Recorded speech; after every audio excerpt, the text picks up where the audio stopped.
Welcome to I chemistry channel. तो चलिए video शुरू करते हैं आज की। तो न्यूमेरिकल प्रैक्टिस ही चल रही थी स्टूडेंट्स हमारी। तो देखिए न्यूमेरिकल्स, ओके न्यूमेरिकल्स, ठीक हो गया स्टूडेंट्स। तो देखिए फर्स्ट न्यूमेरिकल कराने जा रहा हूं।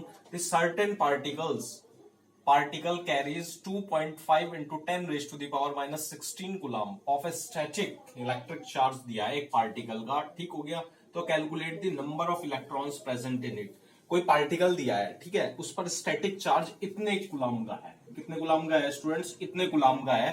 तो बताने इलेक्ट्रॉन्स कितने प्रेजेंट है। तो स्टूडेंट्स जब मैं आपको स्ट्रक्चर ऑफ एटम पढ़ा रहा था, मैंने इलेक्ट्रॉन का चार्ज भी लिखवाया था, मास भी लिखवाया था, चार्ज भी लिखवाया था। तो the charge of electron, the charge of one electron, बेटा वन इलेक्ट्रॉन पर चार्ज कितना होता है? 1.6 into 10 raise to the power minus 19 coulomb. कितना होता है बेटा? 1.6 into 10 raise to the power minus 19 coulomb का होता है, ठीक हो गया। तो इस चार्ज पर इलेक्ट्रॉन्स पता करने हैं, तो मैं इसको उल्टा करके लिख सकता हूं। तो देखिए 1.6 into 10 raise to the power minus 19 coulomb equals to 1 electron. Is it clear or not? तो 1 कूलम में कितना हो जाएगा बेटा? 1 upon 1.6 into 10 raise to the power minus 19 coulomb हो जाएगा। Is it clear or not? ठीक हो गया। तो अपने पास कितना चार्ज है बेटा? ये चार्ज है 2.5 into 10 raise to the power minus 16 coulomb में इलेक्ट्रॉन्स निकाल लो। खत्म हो गया जी क्वेश्चन।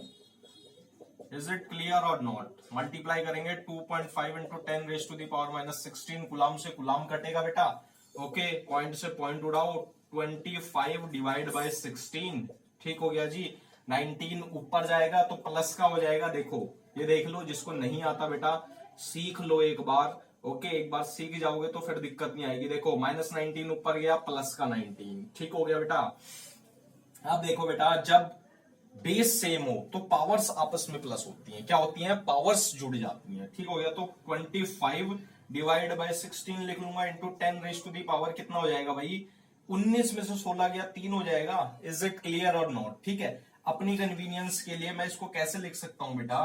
कैसे लिख सकता हूं? देखो देखो देखो देखो बेटा, 25, ठीक हो गया, 0 0 0 लिख दूं अपॉन 16 लिख दूं। 16 से डिवाइड करता हूं, 16 एकम 16, कितना बच गया? 9। 16 छिक 96 होता है, 16 पंजे 70 होता है, ठीक है। 16 छिक 96, 16 सत्ते 112।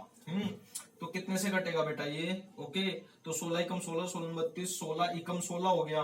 फिर 9 बच गया, 16 16 चौक 64, 16 पंजे 80 होता है बेटा। कितना होता है? 16 पंजे 80, ठीक हो गया। ओके बेटा। फिर 100 आएगा, ठीक हो गया। फिर ये आ जाएगा, फिर 16 छिक्का 96, फिर 4 आ जाएगा, 16 दूनी 32, ठीक हो गया। 16 दूनी 32 हो गया। फिर 8, 16 पंजे 80 हो गया। तो कितना आ गया? इतने इलेक्ट्रॉन्स प्रेजेंट होंगे। Is it clear or not?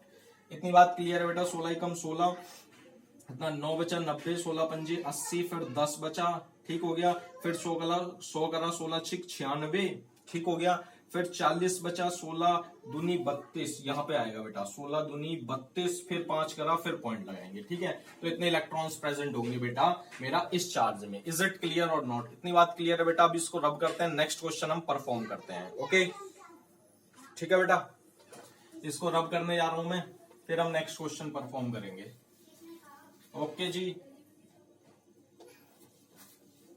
तो देखो बेटा नेक्स्ट क्वेश्चन क्या है मेरा? नेक्स्ट क्वेश्चन मैं लिख रहा हूं, नेक्स्ट क्वेश्चन है मेरा क्वेश्चन नंबर 2 इन मिलिकन एक्सपेरिमेंट। ये आप कर लोगे, ठीक है। ये देखो सिंबल्स सिंबल्स सिंबल्स दिया बेटा। 79 ब्रोमीन, ओके, 35 एंड 79 ब्रोमीन, ठीक हो गया।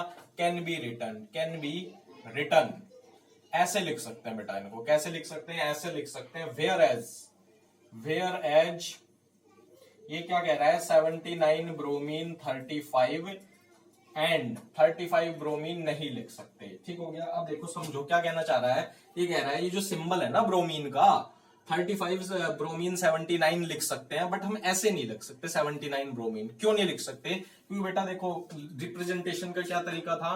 ZXA, ठीक हो गया। Z क्या था? एटॉमिक नंबर था। A क्या था? मास नंबर था, ठीक हो गया।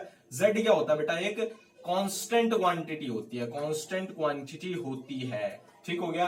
बट ए कांस्टेंट नहीं होती। ए कैसे निकलती है बेटा, फर्स्ट यूनिट पे वापस आओ, वापस आने पर हमें क्या मिलेगा, ये एवरेज एटॉमिक मास होता है, एवरेज एटॉमिक मास होता है। ठीक हो गया जी, एवरेज एटॉमिक मास होता है कि जो नेचुरल अबंडेंस होती है उसका एवरेज लिया जाता है। ठीक हो गया, तो ये चेंज हो जाएगी। ठीक हो गया, बट ये चेंज नहीं होगी। इस वजह से बेटा क्या सही क्रम है, 35 ब्रोमीन 79 सही है। ओके, 35 ब्रोमीन सही नहीं है। खत्म हो गया जी क्वेश्चन। क्वेश्चन समझ में आया बेटा जी? ओके जी, थर्ड क्वेश्चन पे हम आगे बढ़ते हैं। ओके जी, अब देखो थर्ड क्वेश्चन बहुत अच्छा क्वेश्चन दिया बेटा, ध्यान से हमें समझना है, फिर हम आगे करेंगे। ओके, तो देखो an element with mass number दिया है हमारा, क्या दिया है, मास नंबर 81 कंटेन करता है, दिखाई दे रहा होगा सभी को, कंटेन्स 31.7% मोर क्या, न्यूट्रॉन्स बेटा जी।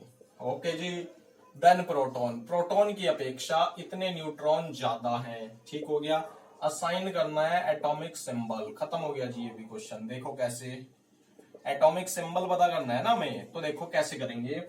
एक एलिमेंट दिया है विद मास नंबर, मतलब ए की वैल्यू दी है। मान लो वो कोई एक्स हो गया, ठीक हो गया, उसमें मास नंबर दिया है, यानी ए की वैल्यू दी है 81, कंटेन क्या करता है 31.7 more neutron. Okay, then proton. तो मैं मान रहा हूं, सपोज लेट किया मैंने, प्रोटॉन क्या है मेरा, एक्स है, क्या है बेटा, एक्स प्रोटॉन है, तो न्यूट्रॉन कितना होगा बेटा, न्यूट्रॉन ओके 31.7% मोर न्यूट्रॉन है देन प्रोटॉन के। तो इसका मतलब प्रोटॉन की वैल्यू एक्स है, तो एक्स से कितने ज्यादा है, प्लस 31.7%, मतलब एक्स का ही 31.7% होगा बेटा। समझ में आया?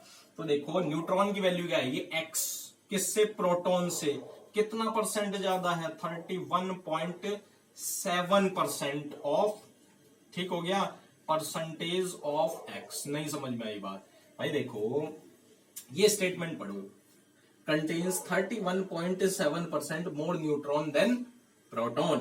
तो इसका मतलब भाई एक्स की वैल्यू, प्रोटॉन की वैल्यू एक्स थी, ठीक हो गया, कितने परसेंट किसके परसेंटेज थे से, प्रोटॉन के परसेंटेज से इतने ज्यादा है। ठीक हो गया जी। अब देखो न्यूट्रॉन की वैल्यू कैसे निकलेगी, एक्स प्लस इसका परसेंटेज हटाएंगे, भाई आता है परसेंटेज हटाना, डिवाइड बाय 100 करते हैं या नहीं। ठीक हो गया, एक्स प्लस कितना हो गया, ये कितना हो गया बेटा, कितना हो गया, ओके ये कितना हो गया 31.7 अपॉन 100। ठीक हो गया, ये पॉइंट हटाया, जीरो बढ़ाया, एक्स प्लस 317x अपॉन 1000। ठीक हो गया जी। तो x प्लस कितना हो जाएगा, देखो अब ये कैसे करते हैं, देखो 1000 है ना, तो देखो 7 लिखो, 1 लिखो, 3 लिखो, भाई ये 3 आ गया। अब इसके बाद क्या करो, क्या करो, पॉइंट लगा दो, ये कर दो। ठीक हो गया जी, खत्म हो गया।